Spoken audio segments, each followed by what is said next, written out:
Baik, teman-teman sekalian, kita turunkan amalan Rasulullah sallallahu alaihi wasallam pasca salat, apa yang beliau kerjakan, lalu kita jawab terkait dengan apa yang teman kita tanyakan. Pertama, seperti tadi kita uraikan dalam menjawab pertanyaan kawan kita yang pertama, amalan Nabi sallallahu alaihi wasallam pasca salat adalah sesuai dengan ketentuan Al-Qur'an di surah keempat An-Nisa ayat 103, kan? Fa idza qadaytumus salata fadhkurullaha qiyaman wa qu'udan wa 'ala junubikum. Maka jika kalian telah menyelesaikan sholat, bergegaslah untuk berzikir kepada Allah, baik dalam keadaan berdiri, duduk, ataupun berbaring. Bagaimana cara mengamalkan zikir ini? Karena kalimat di Qur'annya masih umum, zikir aja, ya? Kalau tidak dijelaskan bagaimana caranya, kita akan kebingungan. Apa Anda kemudian duduk, zikir, kan tidak, ya? Harus ada amalan yang jelas yang bisa kita kerjakan. Maka diberikan bentangan pilihan oleh Al-Quran. Semua amalan yang menjadikan kita ingat dengan Allah itu disebut dengan zikir. Saya ulang, semua amalan yang menjadikan kita ingat dengan Allah, tersambung dengan Allah, disebut dengan apa? Zikir. Misal, membaca Al-Quran itu bagian dari zikir. Karena Quran sendiri disebut dengan zikir. Quran surah ke-15 Al-Hijr ayat ke-9, posisi paling kanan di pertengahan. Inna nahnu nazzalna dzikra wa inna lahu lahafizun. Sungguh kami telah turunkan Al-Quran sebagai zikir. Jadi kalau Anda sedang baca Al-Quran, Anda sedang zikir itu. Ya, jelas di sini? Tayyib. Menghafal Quran itu bagian dari zikir. Maka disebutkan 4 kali di Quran surah 54 Al-Qamar ayat 17, ayat 22, ayat 32, ayat ke-40. Walaqad yassarnal Qur'ana lidzikri fahal mim muddakir. Dan sungguh kami telah mudahkan Al-Quran digunakan sebagai zikir. Diingat, dihafalkan. Jadi menghafal Quran disebut dengan zikir. Jadi kalau Anda sedang menghafal Quran, itu pun Anda sedang berzikir di situ. Jelas di sini? Salat itu disebut sebagai zikir. Quran surah ke-20 Thaha ayat ke-14. Wa aqimis salata lidzikri. Tunaikan salat sebagai zikir kepadaku, kata Allah. Jadi ketika Anda sedang salat, itu adalah bagian dari zikir. Berdoa termasuk istighfar, bagian dari zikir. Ya, Quran surah kedua Al-Baqarah ayat 152, posisi paling kanan sebelah bawah. Saya belum tuliskan tadi. Ya, fadhkuruni adzkurkum.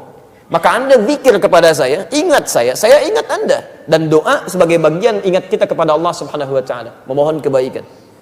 Nah, sekarang kalau kita simpulkan, ya, Anda simpulkan misalnya, kalimat-kalimat zikir di Quran bentangannya banyak. Ada baca Al-Quran, kalimat thayyibah, ada istighfar, ada doa, ada sholat, ada menghafal Quran, termasuk saat Anda ikut ta'lim, Anda sedang zikir. Karena saat Anda mengikuti ta'lim, Anda ingat dengan Allah Subhanahu wa taala. Makanya mohon maaf ya, ta'lim yang baik itu bukan hanya mengajarkan materi yang Anda ketahui, bukan itu yang diinginkan. Ta'lim yang baik itu diisyaratkan oleh Quran adalah ta'lim yang bisa mengangkat iman Anda lebih dekat dengan Allah Subhanahu wa taala. Itu ada di Quran surah 58 ayat ke-11, posisi paling kanan sebelah bawah. Makanya ketika disebutkan di Quran, ya ayyuhalladzina amanu, dibuka dengan kata iman. Hei orang-orang telah menyatakan dirinya beriman kepada Allah. Idza qila lakum tafassahu fil majalis, jika diinformasikan pada Anda, dikatakan luaskan majlis. Majlis itu asalnya dari kata jalasa, berpindah dari posisi rendah ke posisi tinggi. Kalau Anda duduk di bawah, saya katakan fadhal ijlis, silahkan duduk. Itu bukan cuma duduk, tapi maksudnya pindah ke tempat yang lebih tinggi. Tempatnya disebut dengan majlis, jamaknya disebut dengan majalis. Kalimat majalis di sini disandingkan dengan menuntut ilmu, diawali dengan kata iman. Kata para ulama seakan-akan melukiskan kesan bahwa tempat menuntut ilmu yang baik itu bukan sekedar Anda datang, tapi tempat yang menjadikan Anda terangkat keimanan Anda lebih dekat dengan Allah Subhanahu wa taala. Jadi kalau Anda menuntut ilmu, belajar dengan siapapun, iman Anda tidak meningkat, pengetahuan agama Anda tidak bertambah, ada yang salah di majlis itu.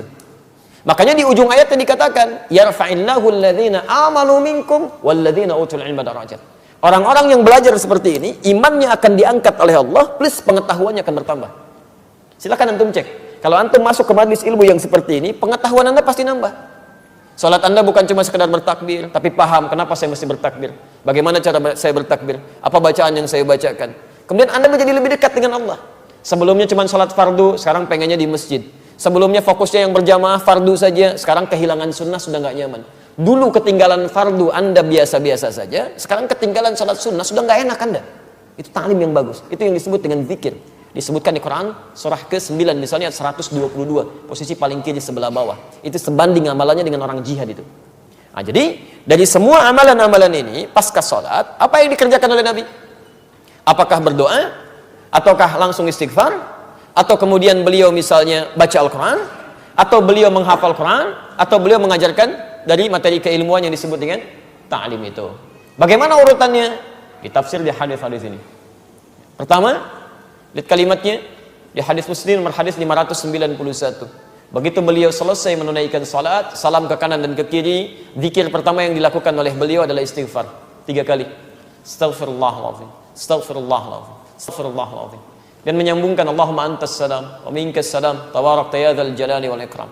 Selanjutnya di hadis Muslim nomor hadis 593, la ilaha illallah lahu la syarika lah, lahul mulku wa lahul hamdu wa huwa ala kulli syai'in qadir. Selanjutnya di hadis riwayat Muslim nomor hadis 597, Anda mulai bacakan subhanallah, subhanallah, subhanallah 33 kali, alhamdulillah, alhamdulillah, alhamdulillah 33 kali, Allahu akbar, Allahu akbar, Allahu akbar 33 kali. Selanjutnya Anda bisa bacakan ayat kursi, ya. Ayat kursi Al-Baqarah 255, posisi paling kiri di pertengahan. Allahu la ilaha illa huwal hayyul qayyum. Selanjutnya Anda bacakan surah Al-Ikhlas, ya, kemudian Al-Falaq, kemudian An-Nas. Setelah itu Anda berdoa kepada Allah Subhanahu wa taala. Doanya bahkan langsung disebutkan dan kami tuliskan. Ya, ada di Ibnu Majah nomor hadis 925. Yang Al-Ikhlas, Al-Falaq, An-Nas di Abu Daud nomor hadis 1523, yang Ibnu Majah nomor hadis 925 itu doa Nabi yang dilakukan setelah selesai zikir yang tadi itu. Kalimatnya, Allahumma inni as'aluka ilman nafi'a wa rizqan thayyiba wa amalan mutaqabbala. Ya Allah, saya sangat berharap ya Allah, semoga Engkau berikan kepada hamba ilmu yang bermanfaat, rizki yang baik ya Allah, yang berkah, dan mohon jadikan amal-amal hamba yang telah hamba kerjakan diterima olehmu ya Rabbal Alamin. Allah